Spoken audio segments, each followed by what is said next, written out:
Light लगाओ भाई। अरे कितना तो लाइट है और कितना लाइट है।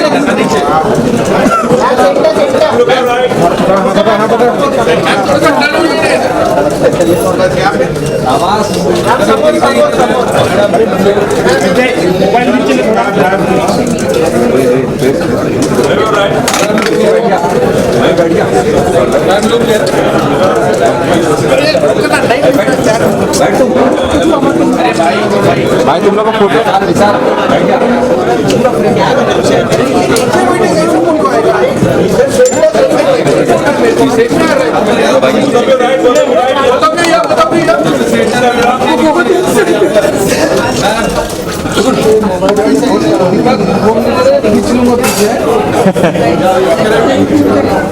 अरे फोटो हो जाएगा तो पीछे हो जाएगा, फोटो हो जाएगा थोड़ा पीछे हो जाएगा।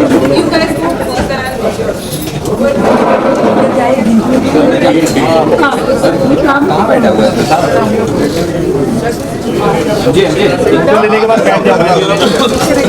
पूरा इन लोग को इशारा आ रहा है। लाइट लगा यार तुझे लगाओ भाई, हेलोजन लगाओ भाई। अभी नीचे बैठ जाओ भाई, भाई नीचे कर भाई।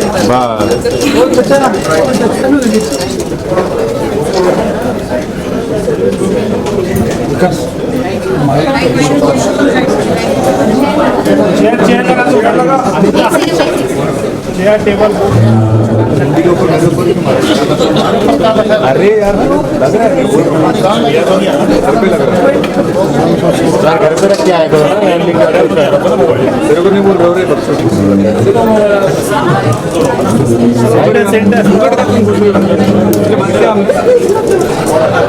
दिल पे मत ले। आया इस गाने के लिए आपने कितनी जद्दोजहद की, बताइए। सबसे पहले सभी को नमस्कार। बहुत खुशी हो रही है कि आज अब मैं मूड बना लिया वे इस गाने का लॉन्च हुआ है आज, and I have the best people who help me next to me. ये गाना सुनते साथ भूषण जी को भी बहुत पसंद आया। मीत ब्रदर्स का कंपोजिशन है और मैंने भी सुना तो मैंने सोचा ये तो मुझे पक्का गाना है। When they made me listen to it. आपने जैसे बोला जद्दोजहद मुझे करनी पड़ी क्योंकि मुझे पंजाबी नहीं आती थी, but when I went to the studio it was like a cake walk for me, क्योंकि इन्होंने इतने अच्छी तरीके से मुझे डिक्शन और एक्सप्रेशन समझाया कि it was very easy subsequently. तो उधर मीत ब्रदर्स गा के सुनाते थे and then I copied their style completely for this song. तो I thank both of them, Harmeet and Manmeet, both of them, they were there during the recording। तो मुझे बहुत खुशी है उसकी। एंड उसके आगे चलते हुए after this song was recorded, जो उसका शूटिंग था वो तो again it was like fun. We have the bride with us. इनकी शादी पे मैं, इनकी एंगेजमेंट पार्टी पे मैं गई थी और उसके पहले Bachelorette party. And mister Adil जिन्होंने ये सॉन्ग डायरेक्ट किया, अक्रॉस द शूट पता ही नहीं चला कि हम कुछ कर रहे। It was like so natural और मस्ती मजाक फन। तो it was a beautiful experience all together and lovely lyrics by mister Kumar. Obviously, lyrically, obviously, it was a new experience for you. But in terms of the visual, the choreography and everything, overall जो आपका एक look है मेरे ख्याल से इससे पहले कभी नहीं देखा गया है। तो आई थिंक जब आपको नरेट किया गया कि देखो इस सॉन्ग में शायद हम you want to see in this kind of look, तो आपका क्या रिएक्शन था? I was excited about it क्योंकि ये सॉन्ग ही ऐसा स्पंकी सॉन्ग था, तो you needed that kind of a look. तो as suggested by the director I followed it and it really worked.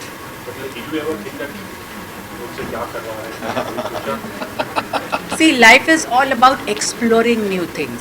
अगर आप प्री कंसीव थॉट से अटक जाओ तो आप लाइफ एक्सप्लोर नहीं कर सकते। तो I love to explore life and I do that. Amrita ji, मैंने आपको एक बारी गुरबाणी का शब्द पढ़ते हुए सुना, तो क्या आप चाहेंगे कि आप गुरबाणी में कोई एल्बम करें? ज़रूर मैं चाहूँगी, और उसमें भी मुझे हमारे एक गुरुजी थे जो गुरबानी पढ़ते थे, उन्होंने उसमें हेल्प किया था मुझे, और मैंने लाइव जाके शब्द पढ़ा था और उसमें जो डिवाइन सुख था, एक आनंद था, वो तो अलग ही था। आपसे सवाल है। जी सर। इस वीडियो में एक छोटा सा नैरेटिव भी है, एक स्टोरी भी है। जी। तो ये स्टोरी कैसे बनी है? आपने पहले से बना के रखी या बनते बनते बन गई? और अगर स्टोरी होती है हाँ जी। तो म्यूजिक वीडियो बनाने में ज़्यादा आसानी होती है या ज़्यादा मुश्किल होती है? बेसिकली इट्स 3 मिनट में या 2.5 मिनट में आप कुछ कहानी अगर बोल सकते हो डांस के साथ, तो it is more entertaining for people to watch. That's the reason. और गाना सुन के जैसे लिरिक्स और म्यूज़िक बेसिकली क्या होता है कि जब आप कुछ सुनो और जो विजुअलाइज करो वही चीज़ अगर पर्दे पे भी दिखे तो वो और मज़ा आता है देखने के लिए। तो it's just the audio supported me to think that, and obviously ma'am supported me कि हम लोग का जो विजन था, she wanted to do that, and सब कुछ चीज़ें साथ में आने के बाद जो आपको दिख रहा है वो आज। मगर ये आइडिया नैरेटिव आपका था या? हाँ जी सर, नरेटिव हमारा। बस बहुत डिफिकल्ट होता है एक स्टोरी को वीडियो में डालना, बहुत ये हम्बल है। हाँ नहीं, ये हमें मालूम है कि Beautifully done. बहुत मुश्किल होता है, इतना आसान नहीं होता है एक ऑडियो के अंदर बिना डायलॉग्स के स्टोरी दिखाना। So it's ji. very सवाल है कि आप खुद किन सिंगर्स को सुनती हैं? मैं बहुत सारे सिंगर्स को, इंडियन सिंगर्स, इंटरनेशनल भी सुनती हूँ। अपने देश में अरिजीत सिंह हो, सोनू निगम हो, सुनीति जी हो, श्रेया हो, they are some of my favourites and I really listen to all songs of theirs.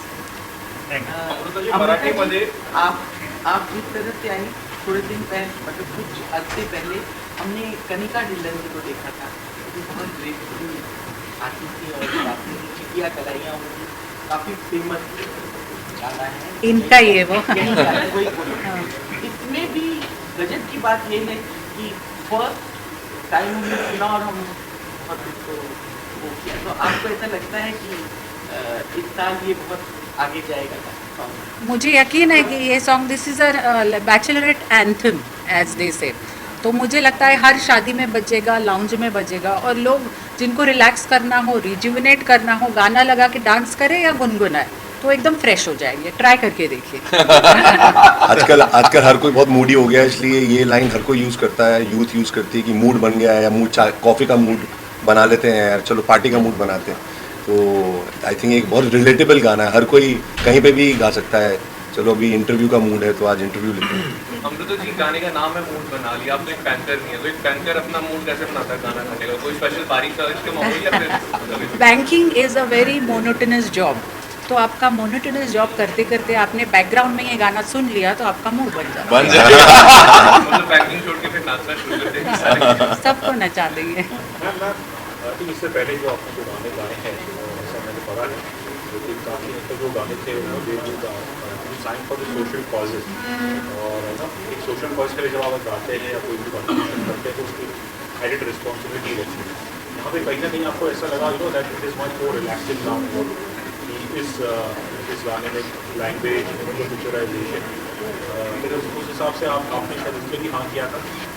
देखिए, जैसे आपने बोला सोशल कॉजेस, चाहे वो स्त्री भ्रूण हत्या हो, फीमेल इन्फेंटिसाइड और एसिड विक्टिम्स के गाने, उसमें you are little bit tensed inside, वो फीलिंग आती है आपको। इस गाने में आई वॉज कम्प्लीटली रिलैक्स, क्योंकि गाना ही ऐसे मूड बना देता है। रेलवे सामने देखा है अभी तक? रेलवे सामने देखा है? क्या देखा है? सामने देखा है अभी तक? देखा है, yes, he liked it. Reaction क्या रहा था? He liked it. उनका मूड बना डांस करने का? वो थोड़े डर गए ट्रोलिंग से, बाकी he loved the composition, he loved everything, but क्या होता है, position in which he is, तो trolling from half of the population is expected. Amrita ji, आपको लाइव शोज करने पड़ेंगे तो आप करेंगे? I've done quite a few live shows, but for charity, and I can continue those kinds. But Meet Brothers के साथ I can do a live show on this song, starting with this song. Amrita ji, आप नागपुर से ताल्लुकात रखती हैं और उसको कहा जाता है कि वो महाराष्ट्र का एक बहुत अच्छा हिंदी भाषी है और कल्चरल कैपिटल भी उसको कहा जाता है। तो वहाँ का जो कल्चर है, वहाँ की जो भाषा है, उसने कितना आपको हेल्प किया? क्योंकि आपकी हिंदी साफ है, उर्दू साफ है और साथ में आपने ये किया, तो नागपुर ने आपको कितना इसमें हेल्प किया? जो नागपुर जानते होंगे उनको पता होगा कि unlike Pune and all, when we talk also with in the family at times Hindi में बात करते हैं, क्योंकि एमपी बॉर्डर इफेक्ट होता है उसमें, तो it really help me to have a normal Hindi without Marathi accent. वो हेल्प किया, बट नागपुर में क्या होता है, पीपल जो वर्ड्स यूज़ करते हैं वो जनरली सोफिस्टिकेटेड हिंदी में नहीं करते, तो कई बार I have to modify it for the sophisticated Hindi version. Amrita ji, मराठीमध्ये जाणून घ्यायला आवडेल, एका वेगळ्या गाण्यामध्ये आणि वेगळ्या लुकमध्ये तुम्ही आज बघायला मिळतात, कसा राहिला हा अनुभव? खूप सुंदर अनुभव होता आणि आधी सर्वात आधी तुम्हाला धन्यवाद येण्यासाठी, आणि आपली पूर्ण टीम इथे बसलेली आहे. कॉन्ट्रीब्युशन ज्यांनी केलं आहे, एक खूपच सुंदर सॉन्ग, कंपोजिशन बाय मीत ब्रदर्स, हरमीत आणि मनमीतजी, जे रेकॉर्डिंगच्या वेळेस माझ्याबरोबर होते, ज्याच्यामुळे ती डिक्शन मला नीट म्हणता आली. आपल्याबरोबर त्याचे डायरेक्टर आहेत, व्हिडिओ डिरेक्टर आदिलजी, ज्यांनी जो व्हिडिओ पूर्ण जो शूट झाला त्याच्यात असं मजेशीर एक एन्व्हायरमेंट क्रिएट केलं आणि खूप क्रिएटिव्हली हा व्हिडिओ बनवला. तर तुम्ही पाहिलंच की किती सुंदर असा त्यांनी छोटासा कन्सेप्ट घेऊन त्याला वीव अराउंड केलं. आणि आपल्याकडे ब्राईड पण आहे, हिच्या बॅचलरेट पार्टीला मी गेलेली होती, मेहक, आणि मुलगा गायब आहे आज, पण वो सर्व कर तो सर्व करतो, त्याला आम्ही पळून दिलं. तर ओव्हरऑल खूप चांगला एक्सपिरियन्स होता. लिरिक्स पण सुंदर होते, श्री कुमारजी यांनी लिहिलेले. माझ्यासाठी one of the newest experience होता, कारण टिपिकल पंजाबी मला बोलावं लागलं आणि म्हणावं लागलं, आणि दुसरं dance and different kind of look होती. आणि आदिल जींवर पूर्ण बिलीव करून मी जसं सांगितलं तसं केलं. मैडम हमने कई बार देवेंद्र साहब के इंटरव्यू में देखा है, वो भी संगीत के शौकीन है, तो घर में भी कभी माहौल बन जाता है या कई बार वो ज़्यादातर अच्छे जो हमारे ओल्ड नहीं, उनको न्यू ऐसे फास्ट पेस्ड गाने उनको पसंद है, और ओल्डर वर्जन्स में भी जो फास्ट पेस्ड गाने और रोमांटिक ही लाइक्स. उनको ज़्यादातर सारे पुराने गाने के सब याद है उनको, सारे गाने, लिरिक्स उनको याद है, ट्यून्स मुझे याद है. एक बिहाइंड द सीन्स की चीज़ आपको ज़रूर बतानी है, क्योंकि वो बड़ी इंटरेस्टिंग चीज़ है कि मैम सबको क्रेडिट दे रही हैं लेकिन ये नहीं बता रही कि इन्होंने जब डबिंग के लिए आई तो हमें लगा कि पंजाबी बहुत डिफ़िकल्ट होगी, लेकिन इन्होंने इतनी जल्दी पंजाबी की लैंग्वेज पकड़ी और इतना स्मूथली गाया कि ऐसा नहीं कि हमने इनके लिए केक वॉक कर दिया. She is very very talented, and एक चीज़ के लिए मैम का फ़ोन आता था, चाहे वो स्केल हो, चाहे सुर हो, चाहे लिरिक्स हो. She was involve in the project, in the creation. सिर्फ सिंगर नहीं थी, इवन इनफैक्ट वीडियो में भी, आई थिंक वीडियो में भी बेसिकली पोस्ट भी हर एक चीज़ मैम के साथ डिस्कस करके ये एक पॉइंट, मतलब जो चेंजेस भी होते थे वो एक मिनट प्रॉपर टाइम पे. सो मतलब it's a very different experience also कि हम लोग ने जो चाहा वो मैम ने ट्राई किया और मैम ने एक्सेप्ट किया उस चीज़ को, और उसके बाद जो पोस्ट में भी जो उनका इनपुट्स थे हर एक चीज़ में, एक डिटेलिंग में, वाज अमेजिंग. लग रहा था कि कुछ सीख के, जैसे न्यूयॉर्क एकेडमी से आता है सीख के, कि लिरिक्स, कॉम्पोजिशन, प्रोडक्शन में भी अरेंजमेंट की कौन सा रैप कहाँ जाना है क्या, हर एक चीज़ में ऐसा लग रहा था कि बहुत मैम सीख के आई हैं. हम बहुत रिलैक्स थे इस बार, तो actually big credit goes to ma'am, and that's a fact. कोई भी काम करेगा तो वो बता सकता है कि how talented, super talented ma'am is. अभी बहुत पर्दे के सामने आई नहीं है. जब अच्छे से सबको पता लग जाएगा इनका talent, then she will be on top in the music industry. दिन में कितना टाइम रियाज करती हैं 24 घंटे? सैटरडे संडेज काफ़ी घंटे देती हूँ मैं. वीकडेज बिकॉज अदर दूसरी चीज़ें अलाइंड होती है तो 1 से 1.5 घंटा. डायरेक्टर साहब से एक और सवाल है कि लोकेशन के बारे में कुछ बताइए, आपने कैसे. सो बेसिकली थोड़ा सा गाना जब आप सुनोगे तो बेसिकली ब्राइट कलर खुला सा लगता है सुनते ही, तो इसलिए शुरुआत जो होती है गाने की वो थोड़ी सी खुली हवा में, दरिया के सामने जैसा सेटअप रखा है. कपड़े भी आप देखोगे लोगों के तो बहुत हैप्पी कलर्स है, जैसे हमारे बैकग्राउंड में अभी लगे हुए. So all happy. तो आउटडोर, जब हम लोग इंडोर भी गए तो हम लोग ने ऐसा महल चूज़ किया, ऐसा प्लेस चूज़ किया जो वाइट हो, जिसके अंदर हम लोग हमारे कलर्स ब्यूटीफुल ऐड करके थोड़ा और bright. So that's the reason सारी चीज़ें ब्राइट, लार्जर देन लाइफ और हैप्पी दिख रही हैं. वो आउटडोर कहाँ है? आप गेस कर लीजिए. आप तो सुनना चाहते हैं. Well, all is Bombay only. We shot in Bombay only. All the beautiful. Yes, जितना हो सक रहा है हम लोग से, जितना हो सक रहा है कि मुंबई में हम लोग चीज़ें एक्सप्लोर करें और लोगों को भी बताएं कि अगर हम अपने तरीके से मुंबई को दिखाएं तो ब्यूटीफुल दिखा सकते हैं. That's the reason we shot in Mumbai. Amrita and Meet Brothers, my question is, first of all, the song is right now, it is very tremendous, and really your efforts are being clearly visible on this beat. There's no doubt. But as we have talked about the old song and the new song, don't you think so कि nowadays the musicality is being lower down due to echo and auto tuning, while there is more of auto tuning in the song nowadays, and the echos are using in a positively. ये ऐसा होता है कि to compare two different times is never right. अब आप देखो कि पिछले 10-15 साल में इंसान कितना बदल गया है। वो ना कोई एक जगह पे खाना खा सकता है, सबको रोज़ अलग जगह खाना खाना है। 15 सेकंड में आपको एक चीज़ देखनी है, उसके बाद आगे बढ़ जाना है। यूट्यूब पे गाने 4 मिनट के होते थे, आपको 1.5 मिनट से ज़्यादा देख के राजी नहीं है। तो आदमी की जो पेशेंस और जो एक्सपोजर इतना हो गया है कि वो इतने टाइम में फटाफट आगे बढ़ना चाहता है। तो म्यूज़िक वैसा कैसे रह जाएगा? पहले आपके घर में आप जब छोटे थे तो एक गाना बजता था तो आपका पूरा फैमिली एक गाना को सुनना पड़ता था, कि सुनने वाला एक ही मीडियम होता था, और वही गाना 4 पिक्चरें आती थी महीने में, उन्हीं के गाने सुनते थे आप। अभी एक दिन के अंदर 1 लाख गाना रिलीज होता है। इतना म्यूजिक बज रहा है और इतना ज़्यादा एक्सपोजर है, आप और फटाफट नेक्स्ट, अभी कोई 1000 रुपये ज़्यादा दे तो आप नौकरी जम कर जाते हो। कोई और अच्छी गर्लफ्रेंड और खूबसूरत लड़की भाग देते हो, आप गर्लफ्रेंड उसको बना लेते हो। सेम लड़कियों के लिए भी है। तो समय चेंज हो गया तो म्यूजिक में स्थिरता कैसे रह जाएगी? और टेक्निकली हाँ, ऑटो ट्यूनर का मैं आपको जवाब देता हूँ। जैसे टेक्निकली नहीं, हम उसके बारे में बताते हैं। टेक्निकली आपको बहुत सिंपल आपके तरीके से समझाते हैं कि आप सबको पता है कि जब पहले पिक्चरों में जब डायलॉग बोले जाते थे, हीरो हीरोइन जब बोलते थे तो लाइव वहीं पे रिकॉर्डिंग होती थी। आपको ये तो पता है, स्टूडियो में नहीं होती थी बाद में आके। करेक्ट? क्यों चेंज हो गया? बिकॉज टेक्निकली डिमांड ऐसी है कि स्टूडियो के अंदर और अच्छी क्वालिटी। तो आज के जो माइक हैं वो एक नॉर्मल, जिस गले के अंदर जो हमारी नसें हैं और ब्लड है, उसको वो एनालॉग जो रॉ होता है वो कैप्चर ही नहीं करता। वो डिजिटल होता है, बाइनरी नंबर होता है, तो कभी परफेक्ट हो ही नहीं सकता। वो टेक्निकली मशीन ही ऐसी बनी है आज की डेट में। तो आपको ऑटो ट्यूनर लगाना ही पड़ेगा, चाहे दुनिया का सबसे बड़ा तानसेन क्यों ना हो। या आप जाके किसी भी टेक्निकल आदमी से चेक कर लीजिए। पहले गाने जब रिकॉर्ड होते थे तो उसमें लाइव इंस्ट्रूमेंट्स के साथ गाने रिकॉर्ड होते थे। आजकल पूरा गाना कंप्यूटर पे बनता है। तो जब कंप्यूटर पे बनता है तो उसमें जब आवाज़ बहुत ज़्यादा लहर खाती है तो वो मैच नहीं होती वो। तो उसको बैठाने के लिए, क्योंकि पूरा इलेक्ट्रॉनिक म्यूजिक है, अगर आज सितार भी बज रहा है, जैसे गाने में जो बजा है वो भी एक प्रोग्राम इंस्ट्रूमेंट डिजिटल है वो। तो उसके बीच में हमको यूज ही करना पड़ता है, वो बाय डिफॉल्ट करना पड़ता है। बैलेंस करने के लिए, सही ट्रैक पे लाने के लिए उसको हमें डिजिटली ऑटो ट्यून करना पड़ता है। उसमें कोई भी गाने बड़ा से बड़ा 30 मार खाना जाए। एक म्यूजिक पर सवाल है कि जो म्यूजिक है वो हम हर स्टेट का बहुत अच्छा होता है। हमारे महाराष्ट्र का अलग है और भी जो दूसरे स्टेट है उसका डिफरेंट है। क्यों ऐसा होता है कि जो पंजाबी सॉन्ग हैं वो बहुत ज़्यादा पॉपुलर हो जाते हैं?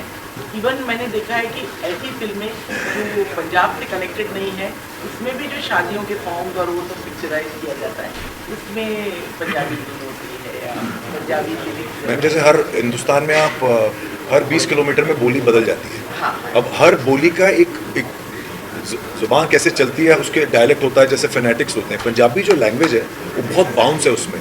हाँ जी, होर जी की हाल है तोड़ा, so there is a rhythm in the boli. तो नेचुरल गॉड गिफ्टेड, उसकी वजह से आप उसमें जब आप गाते हो उस लैंग्वेज में, तो वो आपको ऑटोमेटिकली बाउंस देती है। तो सुन के मन करता है डांस करने का, एंजॉय करने का। और सैड भी म्यूजिक उस गाने होते हैं, उसमें भी वो, क्योंकि लिरिक लैंग्वेज का बोलने का स्टाइल वैसा है, तो वो म्यूजिक को सूट करती है। एग्जैक्टली जैसे इंग्लिश लैंग्वेज है, आज वर्ल्ड में चाइनीज़ भी हो सकती थी फेमस, बट इंग्लिश लैंग्वेज का जो लहजा है, उसका जो एक्सेंट है, उसका जो फ्लो है, वो बहुत नेचुरल है। तो इसलिए वर्ल्ड वाइड हर कंट्री में इंग्लिश तो बोली जाती है, चाहे कोई और लैंग्वेज हो। पंजाबी का भी ऐसा ही है। सारी लैंग्वेजेस में अगर आप किसी एक लिंग्विस्टिक से बात करोगे तो बोलेगा पंजाबी के अंदर सब कुछ बड़ा राउंड सा है, एक बाउंस है, एक भांगड़ा है, एक गिद्दा है। तो वो बहुत जल्दी कैच करता है म्यूजिक लवर्स में। इसलिए it's a natural phenomena created by Saraswati माँ। अमृता जी, आता सध्या उर्फी जावेदला रोल केलं जात आहे, एक वाद सुरू आहे. Today I feel I should and we should focus on this song only. But ये मैं ज़रूर आगे जाके आपको रिप्लाई करूँगी. Not today. I don't want to deviate the focus. Thank you so much. आज मैम कह रही है उन्हें मूड बना लिया, तेरे नाल ही नचना है, तेरे नाल ही बात करनी है। सबको आप नचा दो, उर्फी को भी इस पे And before we go, we have to thank Bhushan Kumar ji for giving us all this platform, and the T series team, Raj and everyone, and Kumar Paji, Jin lyrics हैं वो यहाँ पे नहीं है, but he is a genius. So we want to thank. Bhushan ji gave us free hand for our creativity. That is also respect worthy and noteworthy. Thank you. Thank you guys. Thank you.